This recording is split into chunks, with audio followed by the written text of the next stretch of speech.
Good morning, guys. So let's understand the procedure of budget today. Last క్లాస్లో కూడా మీకు చెప్పాను, కాన్స్టిట్యూషన్ బడ్జెట్ అనే పదం యూజ్ చేసిందా? కాన్స్టిట్యూషన్ ఏ పదాన్ని వాడింది?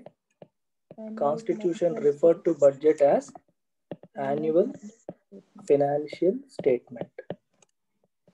బడ్జెట్ అనేది పాపులర్ నేమ్, జనరల్ గా అందరూ బడ్జెట్ అని అనుకుంటారు. బట్ కాన్స్టిట్యూషన్ లో ఆ పదం టెక్నికల్ గా ఆ పదం వాడలేదు. Annual financial statement. And which article of the constitution talks about this? 112. Article 112. అయితే బడ్జెట్ యాన్యువల్ ఫైనాన్షియల్ స్టేట్మెంట్ గురించి కాన్స్టిట్యూషన్ చెప్పింది. ఏమని చెప్పింది? ఇట్ విల్ బి లెయిడ్, ఎవరు పెడతారు? President. Causes it to B laid before both the houses. ఇది constitution లో mention చేశారు. ఓకే, రెండు హౌసెస్ ముందు బడ్జెట్ ని ప్రవేశపెట్టండి అని చెప్పేది ప్రెసిడెంట్. ప్రెసిడెంట్ చెప్పిన తర్వాతే బడ్జెట్ ని హౌస్ లో ప్రవేశపెట్టాలి, ముందు చెయ్యకూడదు. ఇలాంటిది ఇంకో బిల్ ఉంది, ప్రెసిడెంట్ ప్రయర్ రికమెండేషన్ లేకుండా ప్రవేశపెట్టకూడదు. ఏ bill? Money bill. Can we say budget is also a money bill? Budget talks about financials కదా, ఎంత ఆదాయం రాబోతుంది, ఎస్టిమేట్స్ ఏంటి, కొత్త tax proposals. It talks about all money aspects, taxation aspects, expenditure aspects, borrowing aspects, ఇవన్నీ కూడా budget లో మాట్లాడతారు. So in a way you can also call budget also as a money bill. అందుకనే ప్రెసిడెంట్ యొక్క prior recommendation లేకుండా దీన్ని ప్రవేశపెట్టకూడదు. President చెప్పిన తర్వాతనే ఇది ప్రవేశపెట్టాలి. రైట్. అయితే బడ్జెట్ ని లోక్సభలో ప్రవేశపెడతారా, రాజ్యసభలో ప్రవేశపెడతారా? చెప్పండి. మనీ బిల్ లోక్సభలో పెడతారా, రాజ్యసభలో పెడతారా? Just like money bill, budget కూడా it is introduced in Lok Sabha. ఎవరు ఇంట్రడ్యూస్ చేస్తారు? బై బడ్జెట్ ఎవరి పని? Union finance minister. Union finance minister దీన్ని ఇంట్రడ్యూస్ చేస్తారు. ఎక్కడ చేస్తారు? రైట్. ఏ రోజు చేస్తారు? On first February.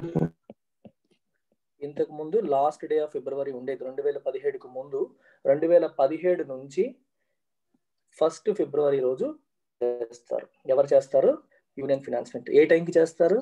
At 11 AM, 11 గంటలకి. ఓకే, ఇంట్రడక్షన్ అనేది దేంతో స్టార్ట్ అవుతుంది? Something called budget speech. అంటే బడ్జెట్ లో ఉన్న ఇంపార్టెంట్ ఆస్పెక్ట్స్ అన్ని కవర్ చేస్తూ యూనియన్ ఫైనాన్స్ మినిస్టర్ 11 గంటలకి ఫిబ్రవరి 1వ తారీఖు ప్రతి సంవత్సరం డెలివర్స్ ఎ speech called budget speech. Budget speech ఆ రోజు డెలివర్ చేస్తారు. ఇది అయిన తర్వాత, బడ్జెట్ స్పీచ్ అయిన తర్వాత it is sent to Rajya Sabha. Budget speech వచ్చిన రోజున ఇంకేమీ జరగదు, ఓన్లీ స్పీచ్ మాత్రమే వస్తుంది. ఆ రోజు రాజ్యసభకి పంపిస్తారు, అంతకు మించి ఆ రోజు ఏమీ జరగదు. స్పీచ్ అయిపోయిన తర్వాత there is a provision. Running notes ఎవరైనా రాయాలంటే రాసుకోండి, లేదంటే anyway everything is there in Laxmikanth. లక్ష్మీకాంత్లో మీకు క్రిస్టల్ క్లియర్గా అన్నీ ఉన్నాయి. రైట్. దీని తర్వాత ఏం జరుగుతుంది? Once it is sent to Rajya Sabha, ఆ తర్వాత ఆ రోజు గ్యాప్ ఇస్తారు. ఆ రోజు ఇంకేమీ చేయరు, గ్యాప్ ఇస్తారు. గ్యాప్ ఇచ్చిన తర్వాత what happens? There is something called general discussion. Budget పైన జనరల్ డిస్కషన్ జరుగుతుంది ఫర్ 4 to 5 days. ఈ జనరల్ డిస్కషన్ లో లోక్సభలో మరియు రాజ్యసభలో వివిధ అందరూ ఈలోపు బడ్జెట్ కాపీస్ అందరూ ఎంపీల చేతికి వెళ్తాయి. They go through all of them. వాళ్ళకి ఏమైనా అబ్జెక్షన్స్ ఉంటే వాళ్ళు రైజ్ చేస్తారు, క్వశ్చన్స్ ఏమైనా ఉంటే వాళ్ళు మాట్లాడతారు. At the end of general discussion ఎవరు సమాధానం ఇస్తారు? FM, finance minister as the open చేస్తాను నేను. Has the right to reply at the end of general discussion.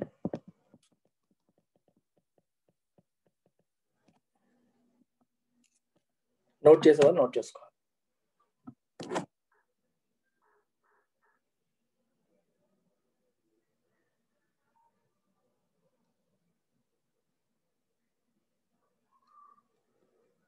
Budget లో ఏమేమి డిస్కస్ చేస్తారు? లాస్ట్ క్లాస్ లో చెప్పాను మీకు. Do you remember that? Budget లో ఏమేమి డిస్కస్ చేస్తారు? బడ్జెట్ టాక్స్ అబౌట్, మన కాన్స్టిట్యూషన్ క్లియర్ గా చెప్పింది ఆర్టికల్ 112. ఆర్టికల్ 112 లో ఏం చెప్పారంటే ఆల్ చార్జ్డ్ ఎక్స్పెండిచర్ గురించి మాట్లాడాలి బడ్జెట్ లో అని చెప్పారు. What is charged expenditure? గుర్తుందా? చార్జ్డ్ ఎక్స్పెండిచర్ కి మేడ్ ఎక్స్పెండిచర్ కి డిఫరెన్స్ ఏంటి? Charged expenditure is an expenditure which is charged onto the Consolidated Fund of India. అంటే మన కన్సాలిడేటెడ్ ఫండ్ ఆఫ్ ఇండియా అంటే అర్థం ఏంటి? దేశం యొక్క ప్రధాన అకౌంట్ అదే. దాంట్లోకి రిసీప్ట్స్ అన్ని వస్తాయి, దాంట్లోంచి ఎక్స్పెన్సెస్ అన్ని జరుగుతాయి. దాన్ని మనం కన్సాలిడేటెడ్ ఫండ్ ఆఫ్ ఇండియా అంటాం. దాంట్లో 2 రకాల ఎక్స్పెండిచర్స్ ఉంటాయి. ఒకటి చార్జ్డ్ ఎక్స్పెండిచర్, ఇంకొకటి మేడ్ ఎక్స్పెండిచర్. జనరల్ గా కన్సాలిడేటెడ్ ఫండ్ ఆఫ్ ఇండియా నుంచి ₹1 ఖర్చు పెట్టాలన్నా సరే పార్లమెంట్ లో చట్టం చేసి ఆ చట్టం ద్వారా ఖర్చు పెట్టాలి. దాన్ని అప్రోప్రియేషన్ ప్రొసీజర్ అంటారు, అప్రోప్రియేషన్ బిల్ అంటారు. అంటే మాకు ఫలానా పర్పస్ కోసం ఇంత అమౌంట్ కావాలని మనం డిమాండ్ పెట్టాలి. గ్రాంట్, మాకు ఇంత గ్రాంట్ ఇవ్వండి అని చెప్పి డిమాండ్ పెట్టాలి. ఆ డిమాండ్ పైన ఓటింగ్ జరుగుతుంది. ఓటింగ్ అప్రూవ్ అయ్యాక అది అప్రోప్రియేషన్ బిల్లోకి వెళ్తుంది. ఆ బిల్లు లోక్సభ సర్టిఫై చేసిన తర్వాత రాజ్యసభకి వెళ్తుంది. రాజ్యసభ మనీ బిల్ కాబట్టి రాజ్యసభకి పవర్స్ ఉండవు. ఓన్లీ 14 days రికమెండేషన్స్ ఉంటే చేస్తుంది తప్పితే రాజ్యసభ ఏమీ చేయలేదు. ఆ తర్వాత it is sent to the president for his assent. President approval అయిన తర్వాత మాత్రమే కన్సాలిడేటెడ్ ఫండ్ ఆఫ్ ఇండియా నుంచి ఏదైనా దేనికోసం ఖర్చు పెట్టాలన్నా ప్రభుత్వానికి ఖర్చు పెట్టే అధికారం వస్తుంది. అయితే there are some expenditures which are exempted from voting procedure. Parliament voting తో సంబంధం లేకుండా కూడా కొన్ని ఖర్చులు పెట్టవచ్చు. దానికి పార్లమెంట్ అప్రూవల్, ఓటింగ్ అవసరం లేదు అని రాజ్యాంగమే క్లియర్ గా చెప్పింది.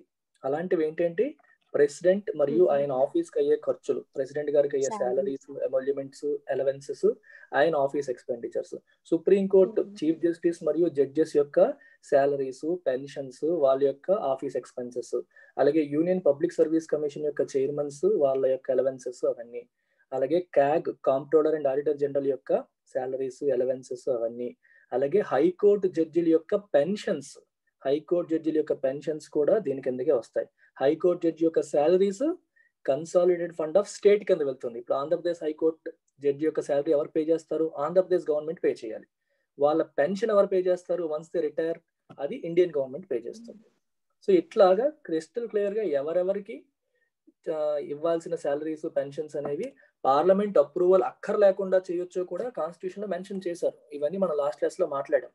ఈ లిస్ట్ చాలా ఇంపార్టెంట్. కొన్నిసార్లు మీకు ప్రిలిమ్స్ లో ఇవే అడుగుతారు. Which of the following is a charged expenditure, which of the following is a made expenditure. Charged expenditure కి ఓటింగ్ అవసరం లేదు, మేడ్ ఎక్స్పెండిచర్ కి మాత్రమే ఓటింగ్ అవసరము. సో ఆర్టికల్ 112 ఏం చెప్తుందంటే ఫస్ట్ మీరు సెపరేట్ చేయాలి. What is charged expenditure, what is made expenditure, and in made expenditure what is revenue expenditure and what is non revenue expenditure అనేది కూడా మెన్షన్ చేయాలి. రెవెన్యూ ఎక్స్పెండిచర్ కి నాన్ రెవెన్యూ ఎక్స్పెండిచర్ కి difference చెప్పండి. Revenue expenditure అంటే అర్థం ఏంటి చెప్పాలి, తెలుసు మీ అందరికి. What is revenue expenditure? Expenditure without long term. ఇంకా expenditure which does not involve creation or destruction of assets or liabilities. We spoke about it multiple times. Finance, public finance chapter లో మాట్లాడారు. Example maintenance expenses, travel expenses, ఇవన్నీ కూడా. అంటే ఏ expenditure వల్ల అయితే asset create అవ్వదో, మీకు example చెప్పాలంటే మనకు రోడ్డు వేసాం. రోడ్ అనేది ఒక ఎసెట్టే కదా, అది లాంగ్ టర్మ్ కి హెల్ప్ అవుతుంది అందరికి. సో రోడ్ అనే ఎసెట్ లాంగ్ టర్మ్ లో దేశానికి ఉపయోగపడుతుంది. It is a long term asset. ఆ రోడ్డు వేయడానికి అయ్యే ఖర్చుని రెవెన్యూ ఎక్స్పెండిచర్ అనకూడదు, దాన్ని క్యాపిటల్ ఎక్స్పెండిచర్. అర్థమైందా? డిఫెన్స్ వాళ్ళకి ఒక ఎక్విప్మెంట్ కొన్నాం, ఒక యుద్ధ విమానాలు కొన్నాం, అది కూడా క్యాపిటల్ ఎక్స్పెండిచర్ కింద వస్తుంది. అది మనకు ఉపయోగపడుతుంది రేపు పొద్దున యుద్ధం వస్తే. అలాంటి అసెట్ క్రియేటింగ్ ఎక్స్పెన్సెస్ అన్ని కూడా క్యాపిటల్ ఎక్స్పెన్సెస్.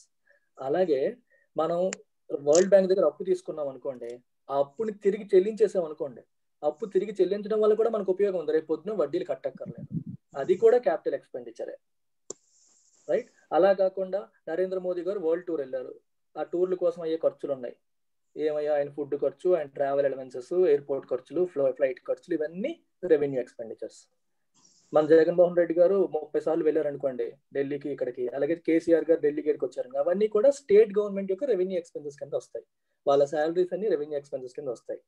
దానివల్ల డెవలప్మెంట్ ఏమీ జరగట్లేదు. అంటే డే టు డే అఫైర్స్ కోసం అయ్యే ఖర్చులు రెవెన్యూ ఎక్స్పెండిచర్. అంటే డే టు డే అఫైర్స్ కోసం, మెయింటెనెన్స్ కోసం ఎంత ఖర్చు అవుతుంది, అలాగే మిగిలిన వాటి కోసం ఎంత ఖర్చు అవుతుంది అనేది సెగ్రిగేట్ చెయ్యాలి అని కూడా ఆర్టికల్ 112 లో క్లియర్ గా చెప్పడం అనేది జరిగింది. ఇవన్నీ లాస్ట్ క్లాస్ లో వి స్పోక్ అబౌట్ ఇట్, కొంచెం కొత్త వాళ్ళ కోసం రివిజన్ చేయడం కోసం చెప్తున్నాను. ఇది ఆర్టికల్ 112 చెప్పేది. కానీ ఆర్టికల్ 112 లో ప్రొసీజర్ ఆఫ్ బడ్జెట్ చెప్పారా? చెప్పలేదు. బడ్జెట్ ప్రొసీజర్ ఏంటి, ఎలా ప్రొసీజర్ అంటే ఎలా అప్రూవ్ అవుతుంది, ఎక్కడ పెడతారు, ఎవరు పెడతారు అనేది ఆర్టికల్ 112 లో మెన్షన్ చేయలేదు. This is not mentioned in the constitution. మరి ఇది ఎక్కడ మెన్షన్ చేశారంట? It is mentioned in rules of procedure of parliament. Rules of procedure of parliament లో మెన్షన్ చేశారు తప్పితే దీనిని కాన్స్టిట్యూషన్ లో మెన్షన్ చేయలేదు. ఇది చాలా ఇంపార్టెంట్. ఈ క్వశ్చన్ అడగొచ్చు మీకు. బడ్జెట్ గురించి, యాన్యువల్ ఫినాన్షియల్ స్టేట్మెంట్ గురించి ప్రస్తావన ఉంది. యాన్యువల్ ఫినాన్షియల్ స్టేట్మెంట్ లో ఏమేమి ఉండాలి అనే విషయంలో కూడా కాన్స్టిట్యూషన్ మాట్లాడింది, ప్రస్తావించింది. కానీ ప్రొసీజర్ ఆఫ్ బడ్జెట్ ఎలాగ ప్రవేశపెట్టాలి, ఎలా అప్రూవ్ చేయాలి అనే విషయం గురించి కాన్స్టిట్యూషన్ మాట్లాడలేదు. సో దాన్ని rules of procedure of parliament లో క్రిస్టల్ క్లియర్ గా మెన్షన్ చేశారు.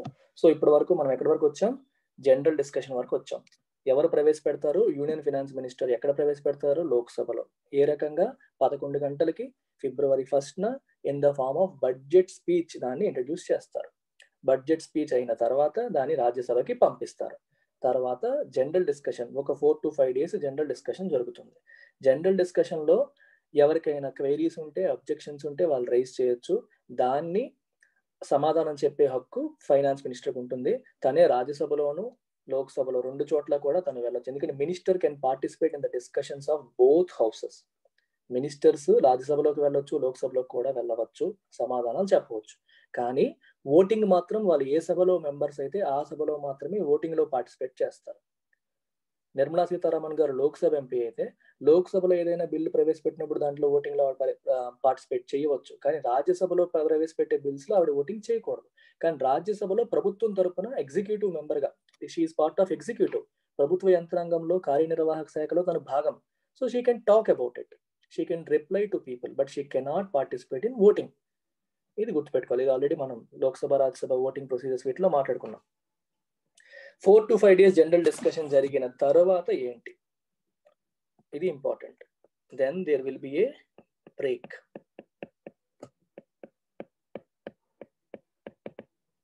బడ్జెట్ సెషన్ కి బ్రేక్ ఇచ్చేస్తారు.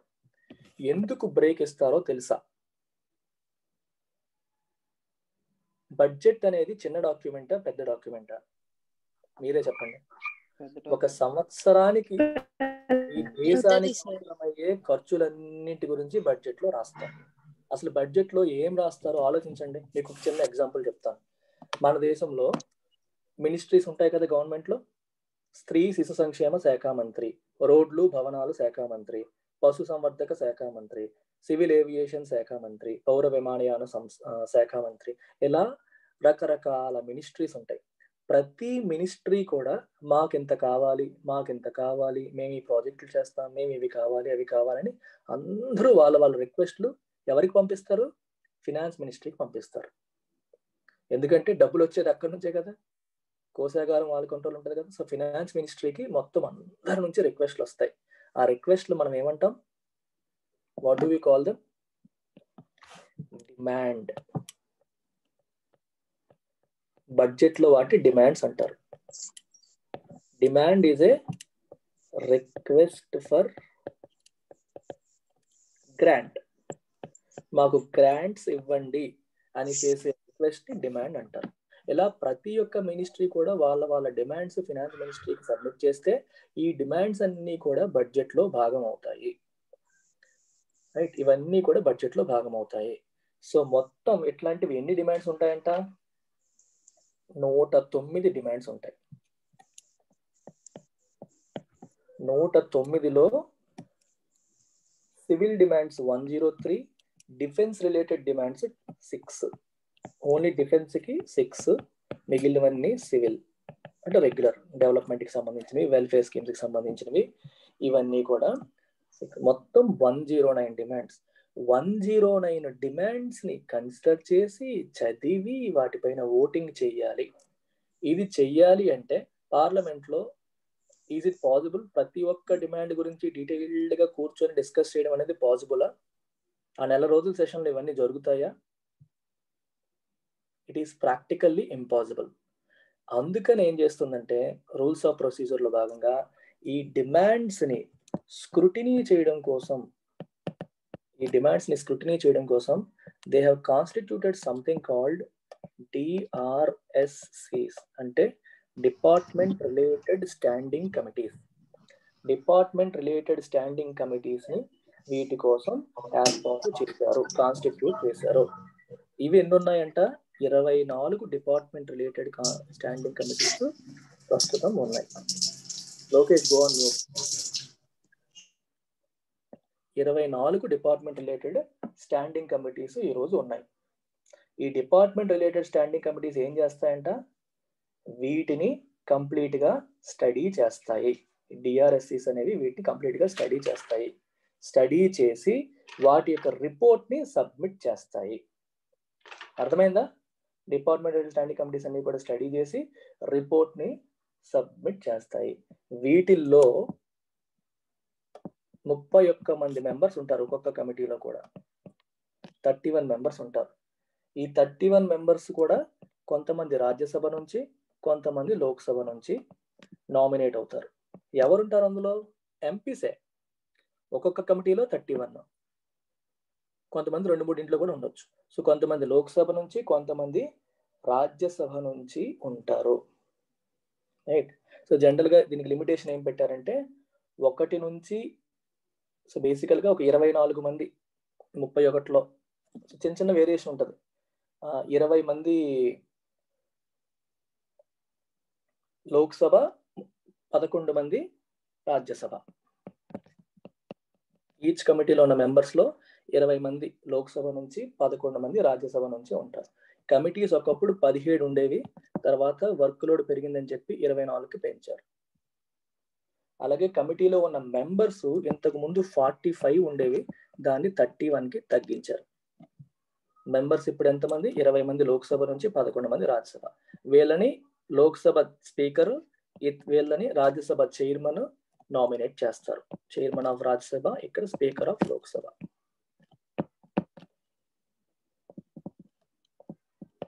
వాళ్ళని నామినేట్ చేస్తారు. సో ఈ డిపార్ట్మెంట్ రిలేటెడ్ స్టాండింగ్ కమిటీస్ యొక్క పని ఏంటంట? కంప్లీట్ గా ప్రతి ఒక్క డిమాండ్ ఫర్ గ్రాంట్ ని స్క్రూటినైజ్ చేయడం. నిజంగానే వీళ్ళకి అంత అవసరమా లేదా, అంత అవసరాలు ఉన్నాయా, గత సంవత్సరం ఎంత ఖర్చు పెట్టారు, ఇప్పుడు అంతకంటే ఎక్కువ అడుగుతున్నారా, తక్కువ అడుగుతున్నారా, ఇలా అన్ని విషయాల్ని కంప్లీట్ గా స్క్రూటినైజ్ చేయడం అనేది డిపార్ట్మెంట్ రిలేటెడ్ స్టాండింగ్ కమిటీస్ యొక్క పని.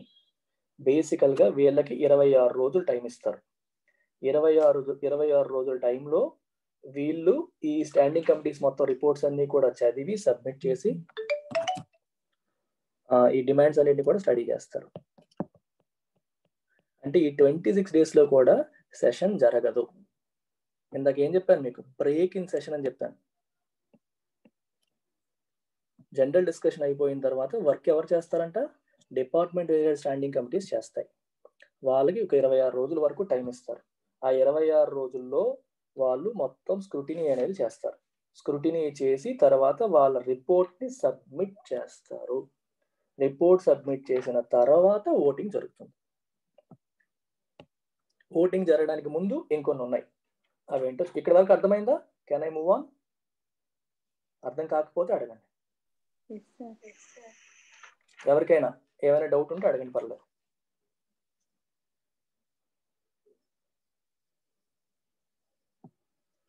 ఫస్ట్ టైమర్స్, కొత్త వాళ్ళు ఎవరైనా సరే అడగొచ్చు, డోంట్ హెజిటేట్. సార్ కమిటీస్ లో మెంబర్స్ ఎవరైనా ఉండొచ్చు సార్? ఎంపీసే, వాళ్ళు చెప్పాను కదా, ఎంపీసే ఉంటారు, బయట వాళ్ళు కాదు. కమిటీస్ లో మెంబర్స్ కూడా ఎంపీసే, మెంబర్స్ ఆఫ్ పార్లమెంట్. లోక్సభలో మెంబర్స్, రాజ్యసభలో మెంబర్స్. 1 year కి మళ్ళీ కాన్స్టిట్యూట్ చేస్తారు. ఒకసారి ఉండేవాడు ప్రతిసారి వాళ్ళే ఉంటారని ఉండదు. Every year constituted. ఈ నెంబర్ ఆఫ్ కమిటీస్ ఏముంటది, నెంబర్ ఆఫ్ మెంబర్స్ ఏముంటది, కానీ ఆ మెంబర్స్ అనేవాళ్ళు ఇయర్ ఆన్ ఇయర్ మారుతూ ఉంటారు. ఇప్పుడు I will tell you one more concept. ఇప్పుడు ఈ డిపార్ట్మెంట్ రిలేటెడ్ స్టాండింగ్ కమిటీస్ వాళ్ళ రిపోర్ట్ సబ్మిట్ చేసిన తర్వాత మళ్ళీ బడ్జెట్ సమావేశాలు మొదలవుతాయి. సో ఈ రిపోర్ట్స్ అన్ని కూడా పార్లమెంట్ లో ఉన్న మెంబర్స్ అందరికీ సర్క్యులేట్ అవుతాయి. So they know what is there in the reports. Reports చూసిన తర్వాత let us say if you are an opposition member, మీకు ఆ బడ్జెట్ చూసినప్పుడు, కరిషా మీ డౌటా?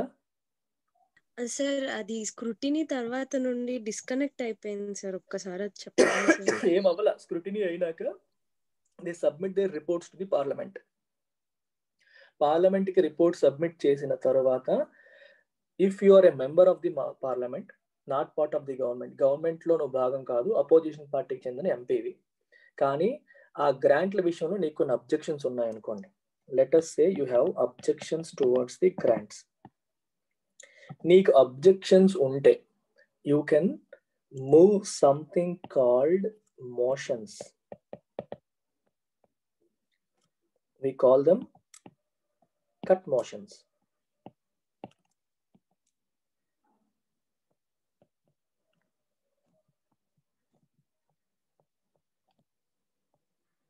MPs can move something called cut motions. Cut motions అంటే అర్థం ఏంటి? కట్ మోషన్ అనే కాన్సెప్ట్ యొక్క మీనింగ్ ఏంటంటే, it is a way of expressing your displeasure. I am not happy with your grant అని నువ్వు ఎక్స్ప్రెస్ చేయడానికి పార్లమెంట్ ఇచ్చిన ఒక టూలే కట్ మోషన్. కట్ మోషన్స్ లో మళ్ళీ 3 రకాలు ఉంటాయి. ఇక్కడ వరకు అర్థమైతే I move on to cut motion. Sir yeah, number 45 నుంచి 31 కింద తగ్గించినారు సార్ కమిటీ మెంబర్స్ ని. అవి డిఫరెంట్ ఆపరేషనల్ రీజన్స్ వల్ల ఉంటాయమ్మా. ఇంత అవసరం లేదు అనుకుంటే తగ్గిస్తారు. ఇక్కడ 17 నుంచి 24 ఎందుకు పెంచారు, సరిపోవట్లేదు అనుకున్నప్పుడు పెంచుతారు. దోస్ ఆర్ నాట్, అవి ఆపరేషనల్ రీజన్స్ వాళ్ళు. ఎందుకంటే నువ్వు ఒకటి స్టార్ట్ చేస్తేనే కదా తెలుస్తుంది. 45 అవసరం ఏమో అనుకున్నారు, తర్వాత అర్థమై ఉంటుంది 45 అవసరం లేదు, తగ్గిద్దామని. 17 సరిపోతుంది అనుకున్నారు, సరిపోతుంది అర్థమైంది, 24కి పెంచారు. So all these numbers are based on operational reasons. అంటే once you start doing something you will figure out మనకి ఎంత అవసరమా లేదా. కంపెనీస్ కూడా చూడండి, కొన్నిసార్లు మనకి 10 మంది ఎంప్లాయీస్తో బండి నడిపేద్దాం అనుకుంటాయి. Over a period of time సరిపోదు, ఇంకొంతమందిని పెంచుతారు. 10 నుంచి 15కి ఎందుకు పెంచారంటే, ఎందుకు పెంచుతారు, వర్క్ లోడ్ పెరిగిందని పెంచారు. తర్వాత వర్క్ లోడ్ బాగా తగ్గిపోయింది, 15 మంది సూపర్ ఫ్లోస్ అయిపోయారు, తగ్గిద్దామని ముగ్గురు తగ్గించారు. ఎందుకు తగ్గించారు, వర్క్ లోడ్ తగ్గిందని. ఇట్లాంటి కారణాలు, ఆపరేషనల్ రీజన్స్ వల్ల ఈ మార్పులు చేర్పులు జరుగుతూ ఉంటాయి. They are part and parcel, ఎక్కడైనా ఎప్పుడైనా జరుగుతూ ఉండేవే. So shift your focus to motions, cut motions. Cut motions అంటే కాన్సెప్ట్ అర్థమైందా? యా, ఈ cut motions before scrutiny, after scrutiny. After స్క్రూటినీయే కదా. బిఫోర్ స్క్రూటినీ ఎలా చేస్తావు నీకు తెలియదు కదా, ఫస్ట్ ఏం చేయాలో. స్క్రూటినీ డిఆర్ఎస్సీస్ చేస్తాయి, డిపార్ట్మెంట్ రిలేటెడ్ స్టాండింగ్ కమిటీస్ చేస్తాయి, వాళ్ళు రిపోర్ట్ సబ్మిట్ చేస్తారు. వాళ్ళు రిపోర్ట్ సబ్మిట్ చేస్తేనే కదా నీకు అందులో ఉన్న లోపాలు, లొసుగులు, లోటుపాట్లు తెలుస్తూ ఉంటాయి. మనం ఏం మాట్లాడుకున్నాం, బడ్జెట్ లోక్సభలో ఇంట్రడ్యూస్ చేశారు, బడ్జెట్ స్పీచ్ అయిపోయింది, రాజ్యసభకు వెళ్ళింది, ఆ తర్వాత జనరల్ డిస్కషన్ 4 to 5 days జరిగింది. People, different MPs raise different objections. తర్వాత ఫినాన్స్ మినిస్టర్ లోక్సభలోనూ రాజ్యసభలోనూ వాటికి రిప్లై ఇవ్వడం జరుగుతుంది. తర్వాత there is a break. DRSCC పనిచేస్తున్నప్పుడు పార్లమెంట్ సమావేశంలో ఉండదు, దెర్ ఇస్ ఎ బ్రేక్. అర్థమైందా? బ్రేక్ లో ఇంక పార్లమెంట్ సమావేశాలు జరగవు. డిఆర్ఎస్సీస్ వాళ్ళు రిపోర్ట్ సబ్మిట్ చేసిన తర్వాత మళ్ళీ కన్వీన్ అవుతారు, అప్పుడు కట్ మోషన్స్ అనేవి వస్తాయి పిక్చర్ లో. Before going on to vote cut motions జరుగుతాయి. అర్థమైందా? ఈ కట్ మోషన్స్ ఏమేమి ఉన్నాయో చూడండి. ఇప్పుడు there are 3 types of cut motions.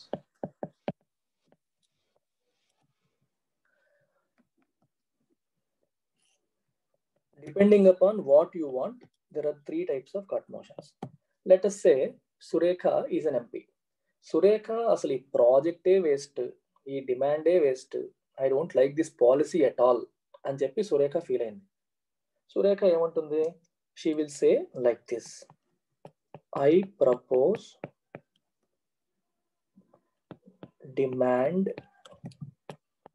be reduced by ₹1. అంటే ప్రొసీజర్ అది.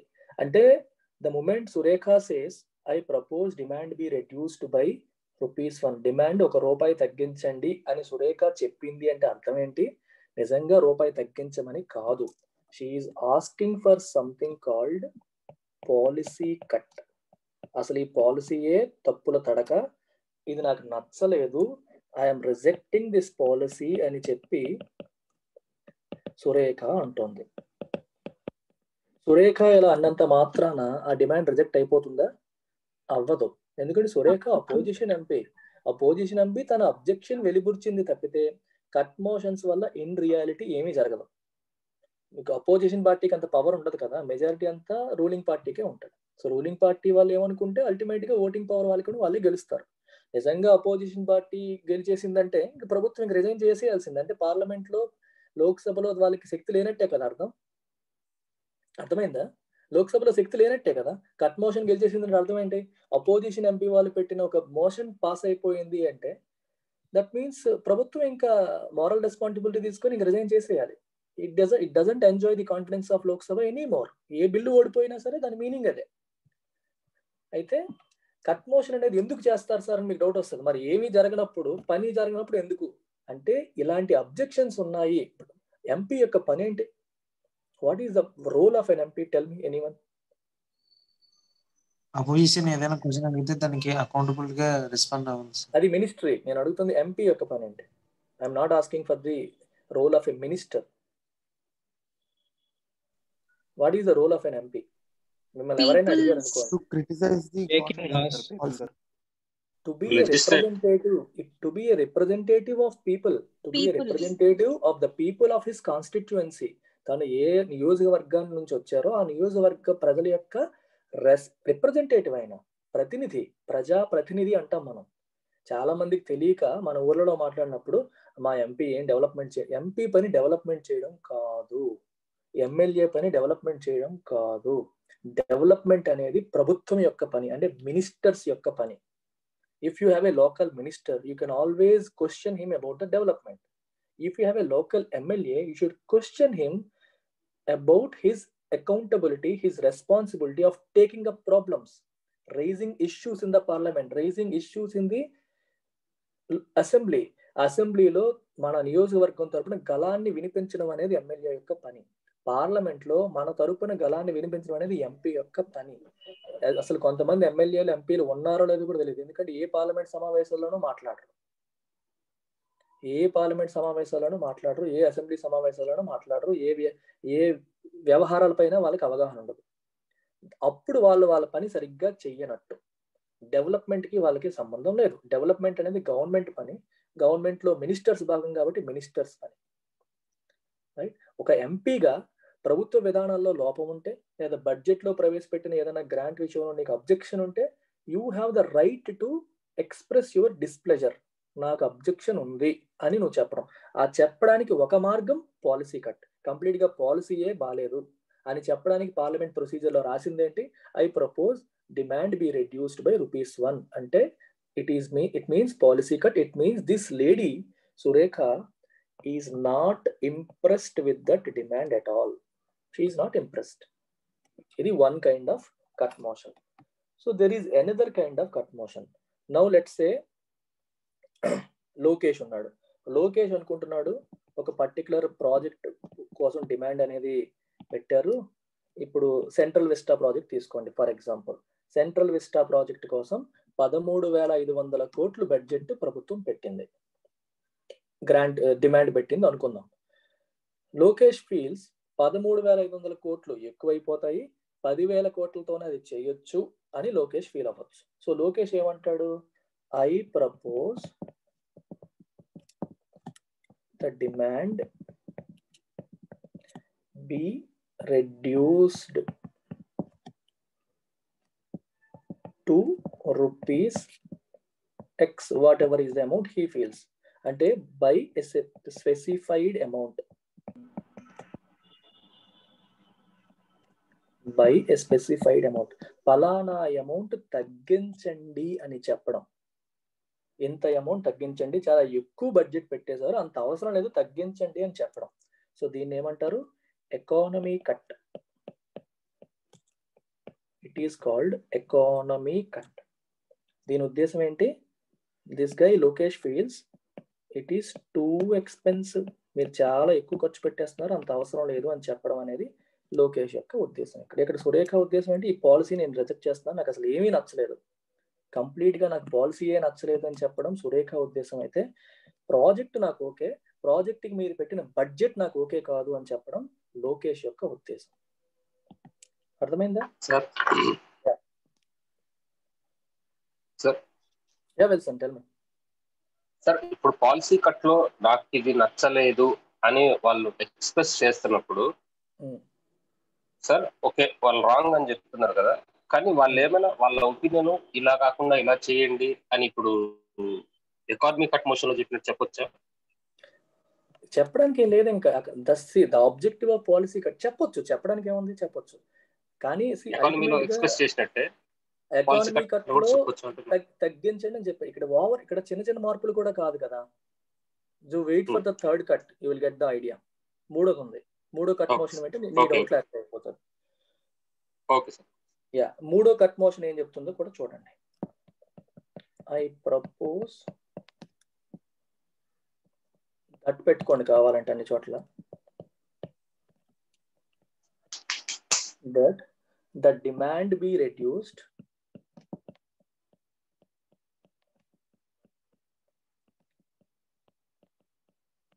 by ₹100. ఇది చూడండి ఎలా ఉందో వెరైటీగా, ₹100 అంట.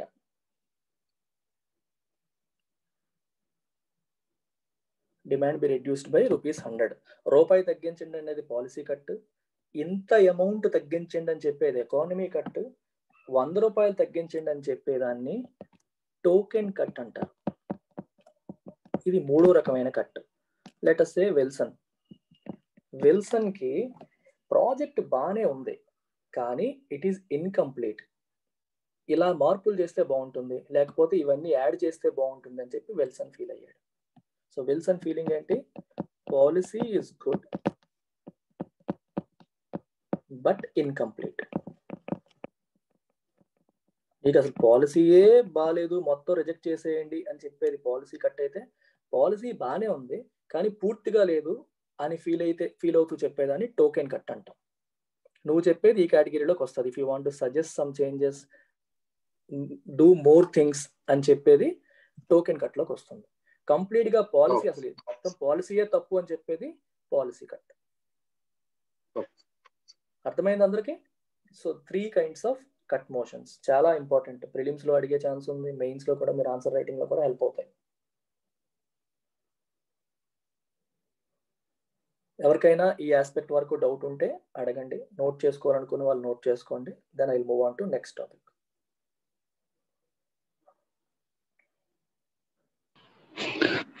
Sir one doubt sir. Yeah sir, లోక్సభలో 20 members, రాజ్యసభలో 11 members అని ఉంది కదా సార్, ఈక్వల్ గా 15-15 ఎందుకు చేయలేదు సార్ అట్లా? లోక్సభ స్ట్రెంత్ ఎక్కువ కదమ్మా. లోక్సభ స్ట్రెంత్ ఎక్కువ అనేది ఒకటి. రెండవది వెరీ ఇంపార్టెంట్, లోక్సభ స్ట్రెంత్ ఎంత? 545. రాజ్యసభ స్ట్రెంత్ ఎంత? 250 దగ్గర అప్రాక్సిమేట్ గా చెప్తున్నాను. 543 అయిపోయింది ఇప్పుడు, ఆంగ్లో ఇండియన్స్ తీసేశారు కాబట్టి, అవసరం లేదన్నారు కాబట్టి. సో ఒకటి. రెండోది బడ్జెట్ కి సంబంధించినంత వరకు రాజ్యసభ రోల్ తక్కువ, ఎందుకంటే budget it self is like A money bill. Money బిల్లో రాజ్యసభ రోల్ ఏంటి చెప్పండి? ఇన్ఫాక్ట్ డిమాండ్స్ పైన జరిగే ఓటింగ్ లో కూడా రాజ్యసభ మెంబర్స్ పార్టిసిపేట్ చెయ్యరు. ఓన్లీ లోక్సభలో మాత్రమే పార్టిసిపేషన్ జరుగుతుంది. ఓటింగ్ హక్కు కూడా రాజ్యసభ మెంబర్స్ ఉండదు. అర్థమైందా? లోక్సభ మెంబర్సే ఓటింగ్ లో, మీకు ఓటింగ్ వరకు మనం వెళ్ళలేదు. మనం ఇప్పుడు ఏంటి, department rate standing committee scrutiny చేశాయి, స్క్రూటినీ చేశాక సబ్మిట్ చేసే రిపోర్టు, తర్వాత అబ్జెక్షన్స్ ఎవరైనా ఉంటే రైజ్ చేయండి అనే విషయంలో కట్ మోషన్స్ అనే కాన్సెప్ట్ వచ్చింది. ఎవరైనా ఇప్పుడు సురేఖకి, మన వెల్సన్కి, లోకేష్కి అబ్జెక్షన్స్ ఉన్నాయి. సురేఖ వచ్చి పాలసీ కట్ చేసి పెట్టింది, లోకేష్ వచ్చి ఎకానమీ కట్ పెట్టాడు, విల్సన్ వచ్చి టోకెన్ కట్ పెట్టారు. So they made their objections clear, అది తెలిసింది ఇంతవరకే. నెక్స్ట్ సో ఇప్పుడు నెక్స్ట్ స్టెప్ ఏంటి? కట్ మోషన్స్ అయిన తర్వాత స్టెప్ ఏంటి రాసుకున్నారా? I ask you one question, మీరు ఎవరైనా చెప్పొచ్చు. డిమాండ్ అనేది చార్జ్డ్ ఎక్స్పెండిచరా, made ఎక్స్పెండిచరా?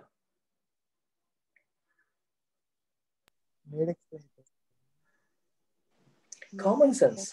Demand is made expenditure. It cannot, see, charged expenditure గురించి you can only discuss, you cannot vote. Demands పైన ఓటింగ్ జరుగుతుంది, డిమాండ్స్ పైన ఓటింగ్ జరుగుతుంది. సో కాబట్టి డిమాండ్ అనేది ఎప్పుడు కూడా మనకి మేడ్ ఎక్స్పెండిచరే, చార్జ్డ్ ఎక్స్పెండిచర్ కాదు. ఎందుకంటే చార్జ్డ్ ఎక్స్పెండిచర్ పైన మనం ఓటింగ్ చేయకూడదు. కాన్స్టిట్యూషన్ క్రిస్టల్ క్లియర్ గా చెప్పింది. ఏవేవైతే లిస్ట్ లో చెప్పారో, ఆర్టికల్ 112లో చెప్పారో, వాటన్నిటిపైన కూడా ఓటింగ్ జరగకూడదు. యూ కెన్ డిస్కస్ సుప్రీంకోర్టు జడ్జిలకి శాలరీ ఎంత ఉండాలి ఏంటని మీరు డిస్కస్ చేయొచ్చు, కానీ దాన్ని మనం ఓటింగ్ చేసి అప్రూవల్ చేసి ఇవ్వడం అనేది కరెక్ట్ కాదు అని కాన్స్టిట్యూషన్ చెప్పింది. అయితే ఆ లిస్ట్ అక్కడికి లిమిట్ అయిపోయిందా, ఇంకా పెంచొచ్చా అంటే పెంచొచ్చు. ఎవరు డిసైడ్ చేస్తారో అది పార్లమెంట్ డిసైడ్ చేస్తారు. రేపు పొద్దున్న పార్లమెంట్ హైకోర్టు జడ్జిల యొక్క శాలరీస్ కూడా చార్జ్డ్ ఎక్స్పెండిచరే, కన్సాలిడేటెడ్ ఫండ్ ఆఫ్ ఇండియాకే వెళ్తాయని పార్లమెంట్ చెప్పింది అనుకోండి, అటు షిఫ్ట్ అవుతుంది. లేదా ఈ రోజు వరకు మేడ్ ఎక్స్పెండిచర్ లో ఉన్న ఏదో ఒక ఆస్పెక్ట్ పార్లమెంట్ చార్జ్డ్ ఎక్స్పెండిచర్ గా మార్చాలంటే మార్చొచ్చు. అది పార్లమెంటే డిసైడ్ చేస్తుంది. once it becomes charged expenditure, there is no voting on it. అది చాలా ఇంపార్టెంట్ ఆస్పెక్ట్. చార్జ్డ్ కి మేడ్ కి అది ఇంపార్టెంట్. ఓకే, కట్ మోషన్స్ అయిపోయామా? అయిపోయిన తర్వాత నెక్స్ట్ స్టెప్ ఏంటి? ఏం జరగాలి? ఇప్పుడు ఓటింగ్ జరగాలి. ఓటింగ్ జరుగుతుంది. ఓటింగ్ జరిగిన తర్వాత మొత్తం ఎన్నింటిపైన ఓటింగ్ జరగాలో అన్నిటిపైన చేస్తారు. కానీ టైం లిమిటెడ్ కదా, బడ్జెట్ అప్రూవ్ చేసేయాలి కదా. అప్రూవ్ చేయకపోతే నష్టం ఏంటి? ఖర్చు పెట్టలేం మనం. బడ్జెట్ పార్లమెంట్ అప్రూవల్ ఇస్తే గానీ, unless parliament gives its approval, you cannot spend money out of the consolidated fund of India. You cannot appropriate అంటారు దాన్నే. అప్రోప్రియేట్ చెయ్యకూడదు, చెయ్యలేము.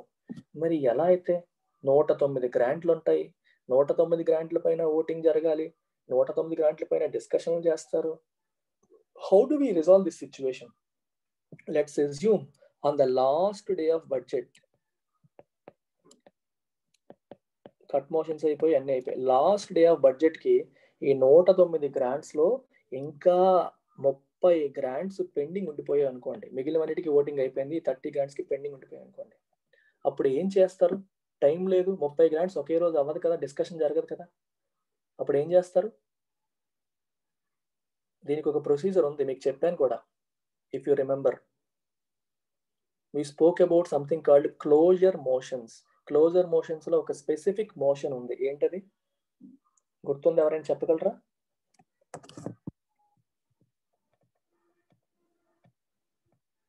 థింక్ చేయండి. Exactly, very good, very good. So ఎవరు చెప్పారు కానీ, so that is what you need to remember. we call it guillotine closure. So speaker uses this concept of guillotine closure. Guillotine closure lo em jarugutundi? He puts all 30 grants, puts all of them to vote at once. ఏవేవైతే మిగిలిపోయాయో అన్నింటినీ ఒకేసారి పెట్టేస్తారు, irrespective of whether there was a discussion on them or not. వాటిపైన discussion జరిగిందా జరగలేదా అనే దానితో సంబంధం లేకుండా అన్నింటినీ ఒకేసారి ఓటింగ్ కి పెట్టేస్తారు. దాన్ని గిలోటిన్ క్లోజర్ అంటారు. సో ఈ 30 గ్రాంట్స్ పైన ఒకేసారి ఓటింగ్ జరిగిపోతుంది. ఆబ్వియస్ గా లోక్సభలో రూలింగ్ పార్టీయే మెజారిటీలో ఉంటుంది కాబట్టి ఖచ్చితంగా మొత్తం అన్ని ఒకేసారి పాస్ అయిపోతాయి. ఇది ఎందుకు వాళ్ళు చేస్తారు? ఇది for because of want of time లేకపోవడం వల్ల, సమయాభావం వల్ల. ఇది కొంచెం కాంట్రవర్షియల్ అనమాట. ఎందుకు కాంట్రవర్షియల్ అంటే డిస్కషన్ లేకుండా క్లోజ్ చేస్తున్నారు కదా, పార్లమెంట్ ప్రొసీజర్లో ఇది ఒక భాగం అయిపోయింది. సో దీన్ని ఎక్కువగా స్పీకర్స్ ఇప్పుడు వాడుతున్నారు పని పూర్తి చేయాలి అంటే. On the last day of budget session ఇది జరుగుతుంది. ఏవేవైతే పెండింగ్ ఉంటాయో అన్నిటిని ఒకేసారి ఓటింగ్ పెట్టేస్తారు, అన్ని క్లోజ్ అయిపోతాయి. సో నౌ మనం ఇప్పుడు ఏ స్టేజ్కి వచ్చాం? All demands are voted. Demands పైన ఓటింగ్ జరిగిపోయింది, అప్రూవల్స్ వచ్చేసాయి. అప్రూవల్స్ వచ్చేసిన తరువాత స్టెప్ ఏంటి? ఇందాక ఇంకో పాయింట్ కూడా చెప్పాం, డిమాండ్ అనేది ఏ kind of expenditure? It's a made expenditure.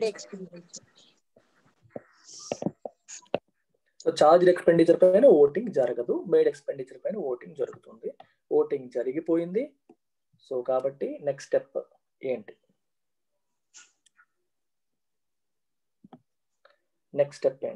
Next step appropriation bill.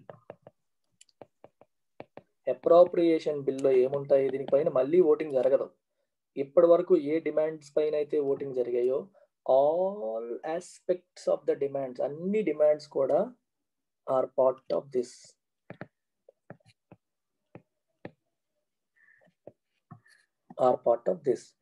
Appropriation bill represents expenditure side of the budget.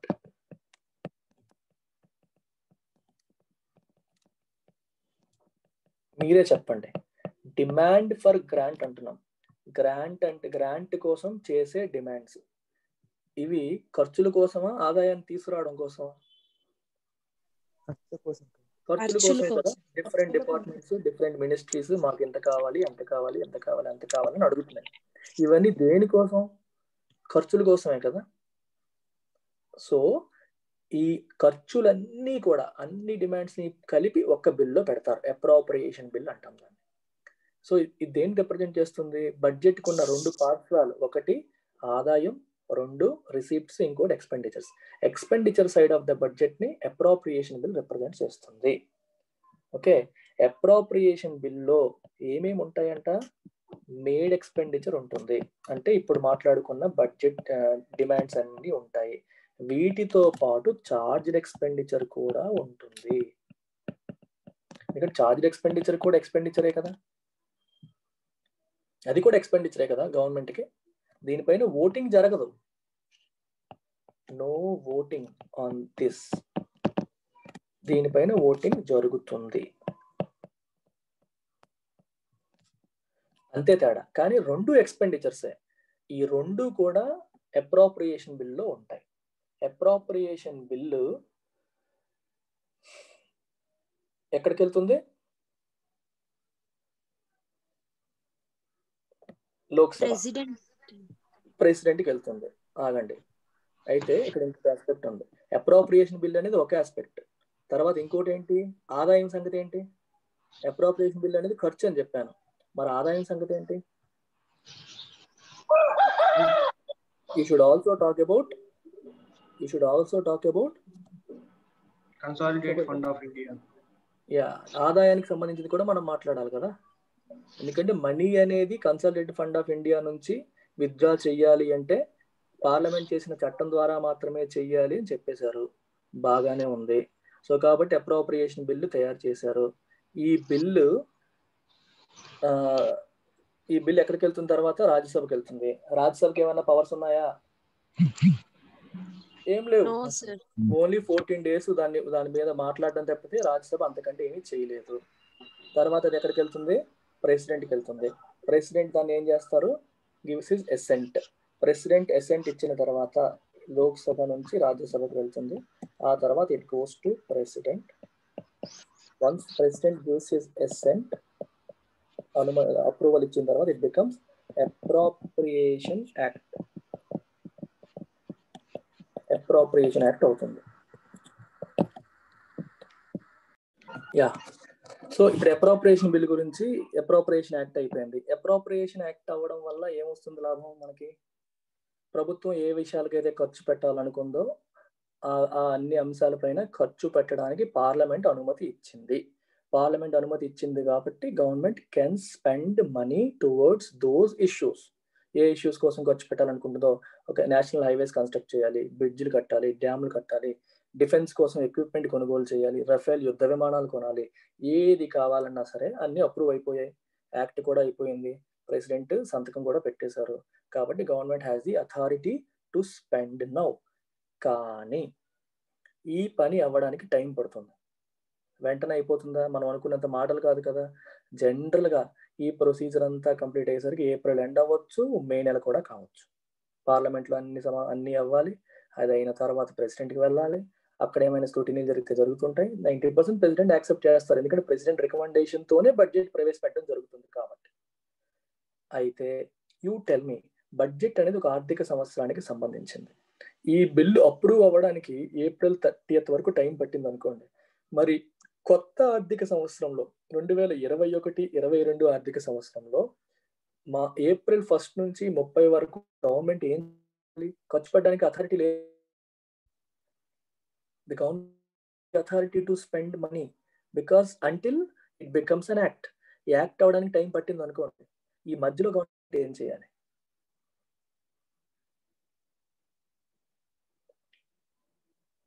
ఆలోచించారా? మధ్యలో గవర్నమెంట్ ఏం చేయాలి? ఎలా ఖర్చు పెట్టాలి? పార్లమెంట్ అథారిటీ లేకుండా, అనుమతి లేకుండా government should not spend a single rupee. Charged expenditure ఎలాగో పెట్టుకుంటారు, ప్రాబ్లం లేదు. What about made expenditure? Approval లేకుండా స్పెండ్ చేయడానికి లేదు, అప్రూవల్ అవడానికి టైం పట్టేసింది. ఈ మధ్యలో ఏంటి? అందుకోసమనే there is a provision called vote on account. Vote on account అనే కాన్సెప్ట్ తీసుకొచ్చారు. ఓట్ ఆన్ అకౌంట్ యొక్క కాన్సెప్ట్ ఏంటి? ఇది ఎందులో ఇంట్రడ్యూస్ చేస్తారు? లోక్సభలోనే ఇంట్రడ్యూస్ చేస్తారు. ఎప్పుడు చేస్తారు? After general discussion. General discussion of budget అయిన తర్వాత దీన్ని ఇంట్రడ్యూస్ చేస్తారు. దీని యొక్క పర్పస్ ఏంటి? To cover for the expenses. మధ్యలో వచ్చే expenses. To cover for the expenses incurred by government, incurred by the government till appropriation bill is approved by president. President దీన్ని అప్రూవ్ చేయడానికి మధ్యలో ఖర్చులు అవుతాయి. ఆ ఖర్చుల్ని కవర్ చేయడానికి ఓట్ ఆన్ అకౌంట్ అనే కాన్సెప్ట్ వస్తుంది. ఇన్ఫాక్ట్ ఓట్ ఆన్ అకౌంట్ అనేది ఎప్పుడని చెప్తున్నాను? ఆఫ్టర్ జనరల్ డిస్కషన్, అంటే డిపార్ట్మెంటల్ కమిటీస్కి వెళ్ళక ముందే జరిగిపోతుంది. సేఫ్ సైడ్ ముందే చేసుకొని ఉంచేస్తారు, డిలేలు అవ్వకూడదని. అయితే ఈ ఓట్ ఆన్ అకౌంట్ అనేది మీరు ఎలా చెప్పొచ్చు దీన్ని? You can take it as advance taken. ఎలాగూ బడ్జెట్కి అప్రూవల్ తీసుకున్నారు, దాంట్లో కొంత భాగం ముందే అడ్వాన్స్ కింద తీసుకుంటున్నాం. మీరు అప్రూవల్స్ అవి చేసుకోండి, ఈ లోపు టైం పట్టింది. ఈ లోపు గవర్నమెంట్ ఖర్చులకి డబ్బులు కావాలి కదా, అందుకని vote on account first approve చేసుకుంటారు. It is like an advance taken on the budget. Budget మీదే ఒక అడ్వాన్స్ తీసుకున్నట్టుగా మీరు అర్థం చేసుకోవచ్చు. ఎందుకు? ఎంత అమౌంట్ ఇస్తారు జనరల్గా? 1/6 అమౌంట్. 1/6 2 నెలలకి సరిపడా, సంవత్సరానికి 12 నెలలు అంటే అందులో 1/6 అంటే 2 నెలల ఖర్చులకి సరిపడా అమౌంట్ ని ఓట్ ఆన్ బడ్జెట్ కింద అప్రూవల్ తీసుకుంటారు ముందే. 1/6 of the total estimated expenditure.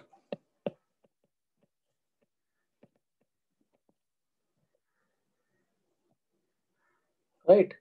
So it will be discussed and approved even before ఈ డిపార్ట్మెంటల్ రిలేటెడ్ స్టాండింగ్ కమిటీస్ ఇవన్నీ ఈ కట్ మోషన్స్ వీటన్నిటికంటే ముందే ఇది అప్రూవ్ చేసుకుంటారు. ఇది ఎందుకంటే safe measure to cover for the expenses incurred by the government till appropriation bill is approved by the president. Vote on account కథ అర్థమైందా? చాలా ఇంపార్టెంట్.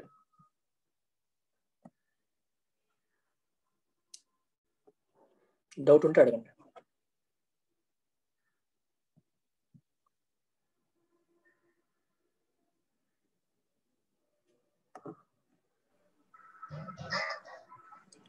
ఇంకొక విషయం మీకు చెప్పాల్సింది, అప్రోప్రియేషన్ బిల్లు గుర్తుపెట్టుకోండి. అప్రోప్రియేషన్ బిల్లు అప్రూవ్ చేసినప్పుడు no amendments can be made. ఎందుకంటే అవన్నీ స్టాండింగ్ కమిటీ ఆల్రెడీ స్క్రూటినీ చేసింది, కట్ మోషన్స్ అయిపోయాయి, అన్ని అయిపోయాక బిల్లో పెట్టారు. మళ్ళీ బిల్ పెట్టి దీనిపైన డిస్కషన్ చేసి ఆల్టరేషన్ చేయడాలు ఉండవు. No amendments, no changes. దీంట్లో ఎటువంటి మార్పులు చేర్పులు ఉండవు. తర్వాత ఇది ప్రెసిడెంట్కి వెళ్తుంది, అప్రూవల్ అయిపోతుంది. ఈ అప్రూవల్ అయ్యే లోపు కొత్త ఫైనాన్షియల్ ఇయర్ స్టార్ట్ అయిపోయి టైం గడిచిపోతా ఉంటే ఆ టైంలో ఖర్చుల కోసం గవర్నమెంట్కి మనీ కావాలి కాబట్టి దానికోసం పెట్టుకున్న provision vote on account. Vote on account అనేది జనరల్ డిస్కషన్ అయిన తర్వాతే స్టార్ట్ అయిపోతుంది. దీని అప్రూవల్ వచ్చేసిందంటే 1/6 ఆఫ్ ద అమౌంట్, అంటే 2 నెలలకు సరిపడే ఖర్చులు ముందు తీసుకుంటారు. అంటే అడ్వాన్స్ అప్రూవల్ తీసుకుంటారు. అవసరమైతే పెడతారు, అవసరాన్ని బట్టి ఖర్చు పెడతా ఉంటుంది గవర్నమెంట్. ఇది ఓట్ ఆన్ అకౌంట్ యొక్క కథ. నెక్స్ట్ ఇప్పుడు మనం ఏంటి ఎక్స్పెండిచర్ సైడ్ చూసాం. తర్వాత చూడాల్సింది ఏంటి రెవెన్యూ సైడ్. దాన్ని ఏమంటారు ఫినాన్స్ బిల్ అంటారు. Finance bill represents revenue side of the government, revenue side of the budget, ఆదాయం, revenue side of the budget. ఇది ఎక్కడ ఇంట్రడ్యూస్ చేస్తారు? Again introduced in Lok Sabha. ఎందుకంటే ఇది మనీ బిల్లే కదా, proper money bill, revenue side of the bill. తర్వాత approval అయిన తర్వాత ఇట్ గోస్ టు రాజ్యసభ. రాజ్యసభకి ఎన్ని రోజులు టైం ఉంటుంది? 14 days. రాజ్యసభ అప్రూవ్ చేయడానికి ఏం లేదు, రాజ్యసభకి దీనిపైన పవర్స్ లేవు. ఏదైనా మాట్లాడాలంటే మాట్లాడచ్చు. Rajya Sabha can make recommendations but it cannot do any rejection. So తర్వాత 14 days అయిపోయాక ఇట్ ఈస్ డీమ్డ్ పాస్డ్, అంటే it is regarded as passed. 14 రోజులు గడిచిపోతే పాస్ అయిపోయినట్టే లెక్క బై బోత్ హౌసెస్. 2 houses ద్వారా ఇది పాస్ అయిపోయినట్టుగానే కౌంట్ చేయాలి. Then it is sent to president for assent. అయితే ఒక చిన్న డిఫరెన్స్ ఫినాన్స్ బిల్కి అప్రోప్రియేషన్ బిల్కి. చేంజెస్ అదే అమెండ్మెంట్స్ కానీ చేంజెస్ కానీ సవరణలు కెన్ బి మూవ్డ్. ఎక్కడ? లోక్సభలో. లోక్సభలో దీన్ని ప్రవేశపెట్టినప్పుడు రెగ్యులర్గా ఒక మనీ బిల్లో కూడా మార్పులు చేర్పులు లోక్సభ వాళ్ళే చేయాలనుకుంటే అమెండ్మెంట్స్ చేసుకోవచ్చు కదా, చేసుకోవచ్చు. రాజ్యసభ రికమెండేషన్స్ మాత్రం ఇవ్వగలుగుతుంది, అమెండ్మెంట్స్ ఏమీ చేయలేదు, మార్పులు చేయలేదు, రిజెక్ట్ చేయలేదు. It can only give its recommendations. Appropriation బిల్కి ఎందుకంటే అది ముందు ఆల్రెడీ గ్రాంట్ వైజ్ డిస్కషన్ జరిగిపోయాయి. అవన్నీ జరిగిపోయిన తర్వాత అప్రోప్రియేషన్ బిల్లు పెట్టారు. మళ్ళీ మొదటికి వచ్చి ఈ మార్పు చేయండి ఆ మార్పు చేయండి అంటే కుదరదు. సో అందుకని అప్రోప్రియేషన్ బిల్లో మార్పులు ఉండవు. ఫినాన్స్ బిల్లో అలా ఉండదు, పెట్టొచ్చు. మీరు డిస్కషన్ జరిగినప్పుడే సవరణలు ఏమైనా చేయాలంటే చేయొచ్చు, మార్పులు చేర్పులు చేయొచ్చు. రాజ్యసభకి లిమిటెడ్ పవర్స్ ఉంటాయి, Lok Sabha can do all of them. తర్వాత ప్రెసిడెంట్కి వెళ్తుంది, ప్రెసిడెంట్ ఓకే చేసేస్తే అయిపోతుంది. సో ఫినాన్స్ యాక్ట్ అనేది ఏం చేస్తుంది? It legalises the income side of the budget and completes the enactment of budget. Finance bill approve అయిపోతే బడ్జెట్ ప్రొసీజర్ కంప్లీట్ అయిపోయినట్టే. ఒక్కసారి quick revision of all steps అని చెప్తాను, రివిజన్ అయిపోతుంది. డౌట్స్ ఏమనంటే మీరు అడగచ్చు. స్టెప్ 1 ఏంటి చెప్పండి? Presentation of budget. బడ్జెట్ ప్రొసీజర్లో ఫస్ట్ది ప్రెజెంటేషన్ ఆఫ్ బడ్జెట్లో ఏం జరుగుతుంది? ఫిబ్రవరి 1వ తారీఖు 11 గంటలకి లోక్సభలో కేంద్ర ఆర్థిక మంత్రి బడ్జెట్ స్పీచ్ ఇస్తారు. దీనికంటే ముందేం జరుగుతుంది? The president causes it to be laid before both the houses. President budget ప్రవేశపెట్టండి అని చెప్పి నోటిఫై చేస్తారు. అది ఫస్ట్ది. తర్వాత యూనియన్ ఫినాన్స్ మినిస్టర్ ఇలా చేయడం అనేది జరుగుతుంది. లోక్సభలో స్పీచ్ అయిన తర్వాత ఇట్ గోస్ టు రాజ్యసభ. తర్వాత ఆ రోజుకి ఆగిపోతుంది. సెకండ్ స్టెప్ ఏంటి? General discussion. జనరల్ డిస్కషన్ అనేది 3 to 4 days లేదా 4 to 5 days జరుగుతుంది. ఆల్రెడీ డెలివరీ అయిపోయింది బడ్జెట్ స్పీచ్. బడ్జెట్ కాపీస్ అందరూ ఎంపీల దగ్గరికి వస్తాయి. వాటిని చూసి వాళ్ళు ఏమైనా అబ్జెక్షన్స్ రైజ్ చేయాలంటే ట్యాక్స్ ప్రపోజల్స్ కానీ ఖర్చుల గురించి కానీ ఇది ఎందుకు దానికి ఎందుకు దీనికి ఎందుకని ఎవరైనా ఏమన్నా అడగాలి అంటే వాళ్ళు అడగవచ్చు. It generally lasts for 3 to 4 days లేదా 4 to 5 days జరుగుతుంది. ఇది అయిన తరువాత థర్డ్ స్టెప్ ఏంటి? Scrutiny by departmental committees. ఏంటి డిమాండ్స్ కి స్క్రూటినైజ్ చేస్తారు by department related standing committees. ఈ రెండింటికి మధ్యలో ఒక పని ఉంటుంది. జనరల్ డిస్కషన్ చివరిలో ఏంటి, ఓట్ ఆన్ అకౌంట్ అప్రూవ్ చేస్తారు. ఓట్ ఆన్ అకౌంట్ ముందే పాస్ చేసేసి ఉంచుకుంటారు సేఫ్ సైడ్. తర్వాత scrutiny by department related standing committees జరుగుతుంది. ఇది జరిగిన తర్వాత మనం ఏం చెప్పాము, కట్ మోషన్స్ ఏమైనా ఉంటే ప్రవేశపెడతారు. కట్ మోషన్స్ వల్ల పని ఏం జరగదు, జస్ట్ అబ్జెక్షన్స్ ఏమైనా ఉంటే పెట్టుకోవడమే తప్పితే పని ఏమీ ఉండదు. తర్వాత ఏం జరుగుతుంది, ఓటింగ్ జరుగుతుంది. Voting on demand for grants. Voting కి స్క్రూటినీకి మధ్యలో కట్ మోషన్స్ కాన్సెప్ట్ వస్తుంది.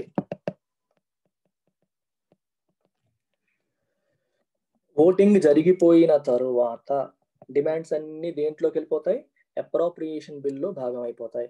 అప్రోప్రియేషన్ బిల్లో డిమాండ్ ఫర్ గ్రాంట్స్ తో పాటు ఇంకేముంటాయి, చార్జ్డ్ ఎక్స్పెండిచర్ కి సంబంధించిన డీటెయిల్స్ కూడా ఉంటాయి. ఎందుకంటే డిమాండ్స్ అనేవి ఓన్లీ మేడ్ ఎక్స్పెండిచర్ ని రిప్రజెంట్ చేస్తాయి. ఫిఫ్త్ స్టేజ్ ఏంటి, passing of appropriation bill.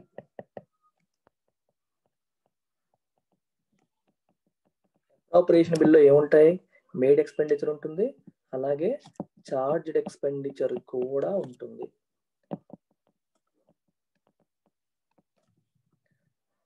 Appropriation bill pass అయిపోయిన తర్వాత, పంపించేసిన తర్వాత లాస్ట్ స్టెప్ ఏంటి, passing of finance bill. Finance bill.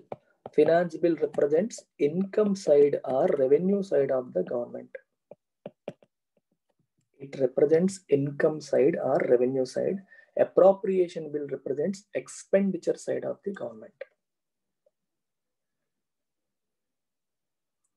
అయిపోయిందా, బడ్జెట్.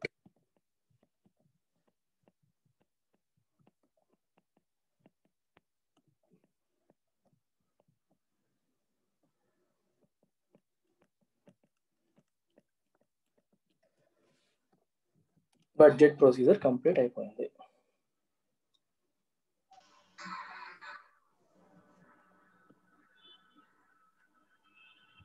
ఏం డౌట్స్ ఉన్నాయా? So let this simple. Yeah sir, vote on account appropriation bill కి ఫైనాన్స్ బిల్ కి రెండింటికి ఎలిజిబుల్ కదా సార్? ఓట్ ఆన్ అకౌంట్ అనేది ఖర్చుల కోసం కదా,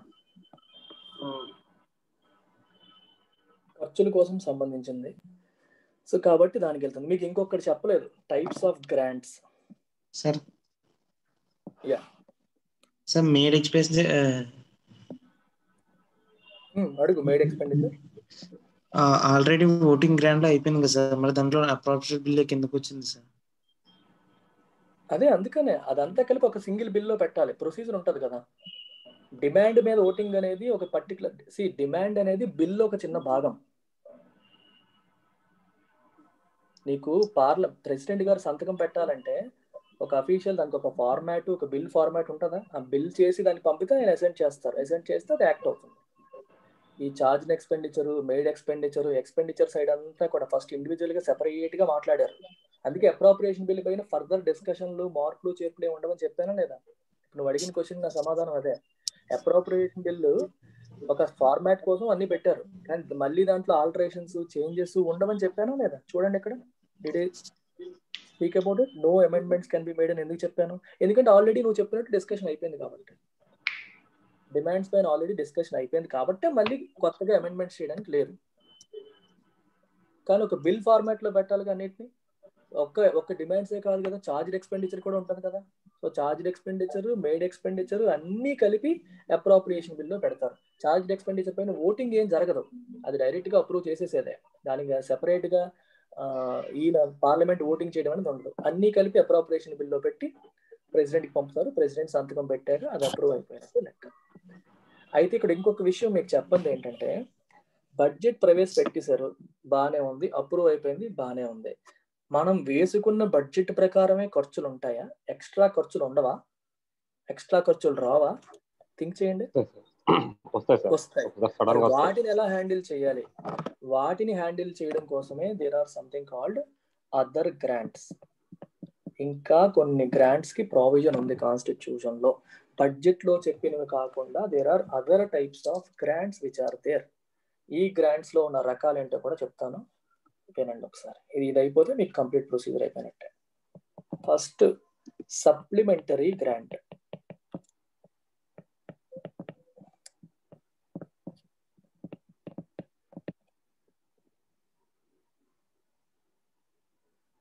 సప్లిమెంటరీ గ్రాంట్ అనేది ఎందుకు వస్తుంది? ఇది ఆర్టికల్ 115A దేని గురించి రాశారు. ఇది ఎందుకంటే ఒక ఫైనాన్షియల్ ఇయర్ లో, అంటే కరెంట్ ఫైనాన్షియల్ ఇయర్ లో, ఈ ఫైనాన్షియల్ ఇయర్ లోనే ఒక పర్టికులర్ ప్రాజెక్ట్ కి, సెంట్రల్ వెస్టా ప్రాజెక్ట్ అనుకోండి, 13,450 crores సరిపోతుందని చెప్పి దానికి అప్రూవల్ తీసుకున్నారు. కానీ తర్వాత కాస్ట్ ఆఫ్ ప్రాజెక్ట్ అనేది పెరిగిపోయింది అనుకోండి, రా మెటీరియల్ పెరిగిపోవడం వల్ల కానీ వేరే కారణాల వల్ల కానీ, okay, due to different reasons, due to rise in input cost అని అనుకోండి. రా మెటీరియల్ కాస్ట్ వల్ల రకరకాల కారణాల వల్ల కాస్ట్ ఆఫ్ ప్రాజెక్ట్ పెరిగిపోయింది అనుకోండి. ఇప్పుడు 13,450 కోట్లు సరిపోదు, 15,000 కోట్లు కావాలి అంటే ఆ ఎక్స్ట్రా అమౌంట్ ఏదైతే ఉందో దాన్ని సప్లిమెంటరీ గ్రాంట్ రూపంలో ప్రవేశపెట్టి అప్రూవల్ తీసుకుంటారు. అంటే ఆల్రెడీ అప్రూవ్ అయిన ప్రాజెక్ట్ కి అనుకున్న దానికంటే ఎక్స్పెన్సెస్ ఎక్కువైతే, ఈ కరెంట్ ఫైనాన్షియల్ ఇయర్ లో అనుకున్న దానికంటే ఎక్కువైతే దానికోసం పెట్టే గ్రాంట్ ఏమంటాం? సప్లిమెంటరీ గ్రాంట్ అంటాం. ఇది బడ్జెట్ సమావేశాల్లో జరగదు, నార్మల్ కోర్స్ ఆఫ్ యాక్షన్ లో జరుగుతుంది. ఎందుకంటే బడ్జెట్ సమావేశాల్లో ఎస్టిమేషన్ వేస్తారు, ఎస్టిమేషన్ దాటి ఖర్చులు అవుతాయి.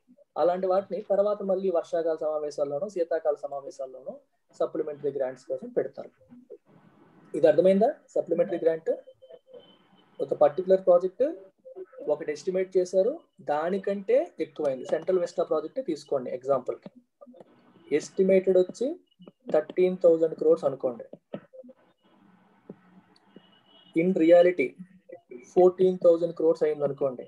ఆ ఎక్స్ట్రా 1,000 crores ని సప్లిమెంటరీ గ్రాంట్ పెట్టి అప్రూవల్ తీసుకుంటారు మళ్ళీ పార్లమెంట్ సమావేశాలు జరిగినప్పుడు. So second type of grant is called additional grant.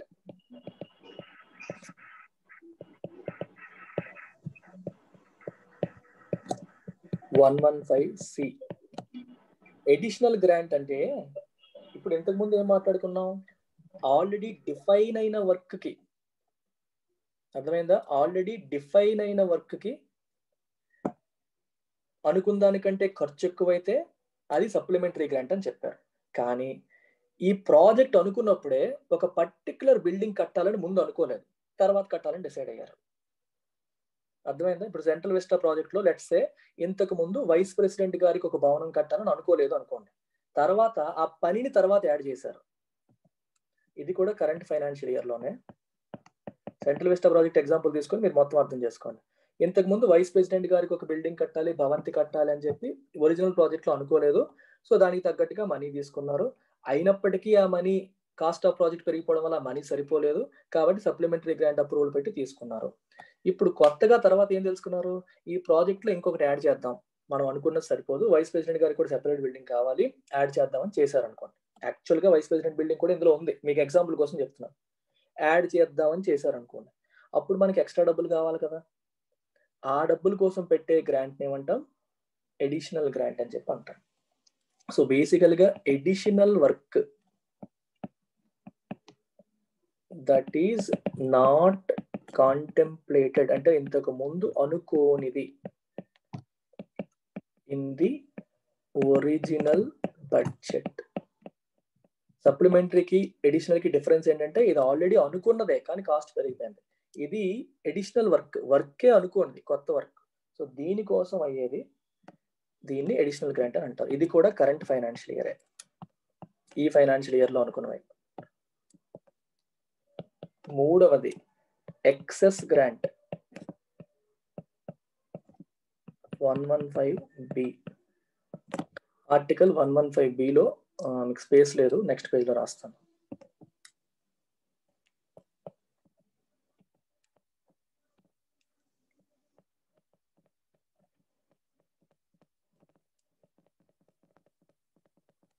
Excess grant యొక్క కథ ఏంటి? బేసికల్ గా ప్రీవియస్ ఫైనాన్షియల్ ఇయర్ లో పర్టికులర్ ప్రాజెక్ట్కి కొంత ఎలకేట్ చేశారు, కానీ దానికంటే ఎక్కువ ఖర్చు అయిపోయింది ప్రీవియస్ ఫైనాన్షియల్ ఇయర్లో. దానికి డిఫరెన్స్ చూడండి. Money has been sent on any service during a financial year in excess of the amount granted. Money spent in excess of amount granted. దీనికి తీసుకునే అప్రూవల్ని ఎక్సెస్ గ్రాంట్ అంటే లాస్ట్ ఇయర్ ప్రాజెక్ట్స్ ఇంకా నడుస్తూ ఉంటాయి, దానికోసం అయిన దానికంటే ఎక్కువ ఖర్చు అయిపోయింది. ఈ సంవత్సరం అయితే సప్లిమెంటరీ గ్రాంట్ కింద తీసుకుంటాం, లాస్ట్ ఇయర్ది ఎక్సెస్ గ్రాంట్ కింద తీసుకుంటాం. అర్థమైందా? Demand proposed in previous year, additional work అయ్యింది, కాస్ట్ పెరిగిపోయింది, దీనివల్ల ఖర్చు పెరిగిపోయింది. ఆ ఎక్సెస్ మనీ ఏదైతే ఉందో అది ఎక్సెస్ గ్రాంట్ కింద తీసుకుంటారు. అంటే మీకు డిఫరెన్స్ అడిగితే ఇదే చెప్పాలి. సప్లిమెంటరీ గ్రాంట్ ఈ సంవత్సరం బడ్జెట్ లో పెట్టింది, ఈ సంవత్సరంలో వర్క్ కి సంబంధించి. ఎక్సెస్ గ్రాంట్ గత సంవత్సరంలో ప్రవేశపెట్టిన బడ్జెట్ లో గత ఫైనాన్షియల్ ఇయర్ కి సంబంధించింది. ఇది రెండింటికి డిఫరెన్స్. అయితే ఇది పబ్లిక్ అకౌంట్స్ కమిటీ అనేది ఈ ఎక్సెస్ గ్రాంట్ కి సంబంధించింది ఫస్ట్ లోక్సభ అప్రూవ్ చేస్తుంది, అప్రూవ్డ్ బై లోక్సభ, తర్వాత must be approved by committees గురించి మనం మాట్లాడతాం. Public accounts committee of parliament, వీళ్ళు కూడా అప్రూవ్ చేయాలి. వీళ్ళంతా అప్రూవ్ చేస్తే కానీ ఎక్సెస్ గ్రాంట్ ఎవరు, వీళ్ళు అప్రూవ్ చేయాలి, వీళ్ళు అప్రూవ్ చేయాలి, లోక్సభ అప్రూవల్ రావాలి, ఇది కూడా రావాలి. Then we have something called vote on credit 116B. Vote on credit కాదేంటో చూడండి. It is like a blank cheque. ప్రతిదానికి అప్రూవల్ కావాలని రాస్తున్నాం, కానీ ప్రభుత్వానికి ఎప్పుడైనా అన్ఎక్స్పెక్టెడ్ డిమాండ్ రావచ్చు, దానికి మనం డబ్బులు ఖర్చు పెట్టాల్సిన అవసరం రావచ్చు, రైట్? అది ఇండెఫినిట్, మనం ఎక్స్పెక్ట్ చేసింది కాదు, మనం అనుకోని ప్రాబ్లం రావచ్చు. దానికోసం ఖర్చు పెట్టాలి అంటే ప్రభుత్వానికి అథారిటీ ఉండాలి. అప్పుడు మళ్ళీ పార్లమెంట్ సమావేశాలు పెట్టి బిల్లు పెట్టి అప్రూవ్ చేసి వచ్చేంత టైం లేకపోవచ్చు. అలాంటి సందర్భంలో ఖర్చు పెట్టడం కోసం ఇచ్చేదాన్నే ఓట్ ఆన్ క్రెడిట్ అని చెప్పి అంటాం. అర్థమైందా? పలానా పర్పస్ అని చెప్పలేం. మనం కొన్ని ఎస్టిమేట్ చేస్తాం, కొన్ని ఎస్టిమేట్ చేయని పర్పస్లు రావచ్చు. అలాంటి వాటి కోసం పెట్టడానికి, డబ్బులు ఖర్చు పెట్టడానికి ఉపయోగపడే దాన్ని మనం ఓట్ ఆన్ క్రెడిట్ అని చెప్పి అంటాం. సో ఇది లోక్సభ ఎగ్జిక్యూటివ్ కి ఇచ్చే ఒక బ్లాంక్ చెక్ లాగా మనం అర్థం చేసుకోవచ్చు. సడన్ గా వార్ వచ్చింది ఇండియా పాకిస్తాన్, అదే నువ్వు ఎస్టిమేట్ చేస్తావా? సో ఓట్ ఆన్ క్రెడిట్ ప్రకారం ఎంత బడ్జెట్ సెపరేట్ చేసి ఉంచారు, you can use that funds for war, అలా వాడచ్చు అనమాట.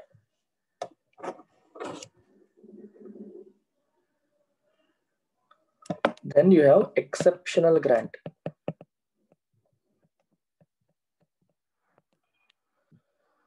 Article 116C. It is like, ఇది చూడండి, ఇండియా పాకిస్తాన్ వార్ అని చెప్పి నేను అనుకున్నాను, ఎగ్జాంపుల్ చెప్తున్నాను. ఎక్సెప్షనల్ గ్రాంట్ ఎలాంటిదంటే ఒరిజినల్ గా బడ్జెట్ లో భాగం కాదు. నేపాల్లో లెట్స్ సే మనకి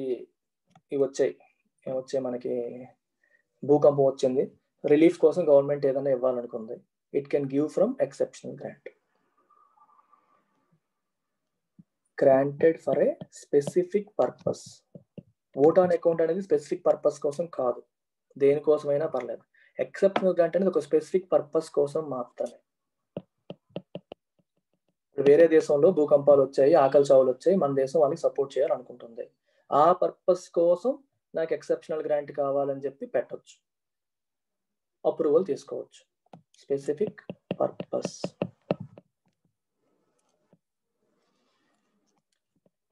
నాట్ మెన్షన్డ్ ఇన్ బడ్జెట్. నేపాల్లో భూకంపం వస్తుంది, ముందు మనం ఊహిస్తామా బడ్జెట్ లో రాయడానికి? అవ్వదు కదా. బడ్జెట్ లో మెన్షన్ చేయనిది ఏదైనా ఒక కొత్త రకమైన ఇష్యూ వచ్చినప్పుడు దానికోసం ఒక ఎక్సెప్షనల్ గ్రాంట్ పెట్టి ప్రభుత్వం మనీ తీసుకోవచ్చు.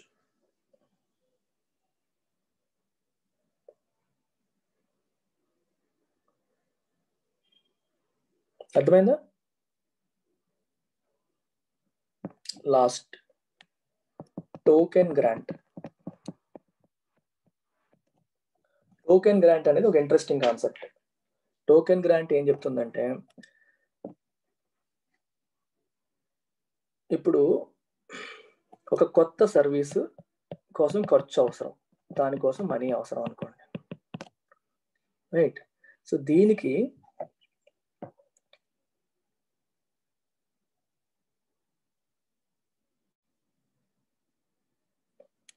ఆల్రెడీ మనం ఒక ఏ అనే ఎక్స్పెన్స్ హెడ్ కోసం కొంత మనీ అలొకేట్ చేసాం, 1000 కోట్లు అలొకేట్ చేసాం. కానీ ఈ ఫండ్స్ మిగిలిపోతాయని అర్థమైంది, ఒక 200 కోట్లు మిగిలిపోతాయి అనుకోండి. దీన్ని రీఅప్రోప్రియేషన్ అంటారు. ఈ 200 కోట్లు ఎలాగో మిగిలిపోతాయి కాబట్టి ఈ కొత్త సర్వీస్ కోసం ఈ 200 కోట్లు వాడతాము అని అప్రూవల్ తీసుకోవడం టోకెన్ గ్రాంట్. అర్థమైందా? సో దీనికి ఏం చేస్తారంటే, demand for a token grant of ₹1 అని చెప్పి పెడతారు. అంటే ₹1 అని కాదు అక్కడ, అది ప్రొసీజర్. ఇది పెడితే దీని అర్థం ఏంటి, ఒక పర్టికులర్ హెడ్ నుంచి, ఒక పర్టికులర్ ఎక్స్పెన్స్ హెడ్ నుంచి కొంత మనీని వేరే ఎక్స్పెన్స్ హెడ్కి మూవ్ చేయడం, దీన్ని రీఅప్రోప్రియేషన్ అంటాం. రీఅప్రోప్రియేషన్ ఆఫ్ ఫండ్స్, ఒక చోట నుంచి ఇంకొక చోటకి మార్చడం, moving from one head to another head. దీన్ని రీఅప్రోప్రియేషన్ ఆఫ్ ఫండ్స్ అని చెప్పి అంటారు. దీనివల్ల ఎక్స్ట్రా ఖర్చు ఏమైనా అవుతుందా గవర్నమెంట్కి? చెప్పండి. No additional expenditure. ఎందుకు? ఒక దాంట్లోంచి తీసి ఇంకో దాంట్లో పెడుతున్నాం అంతే.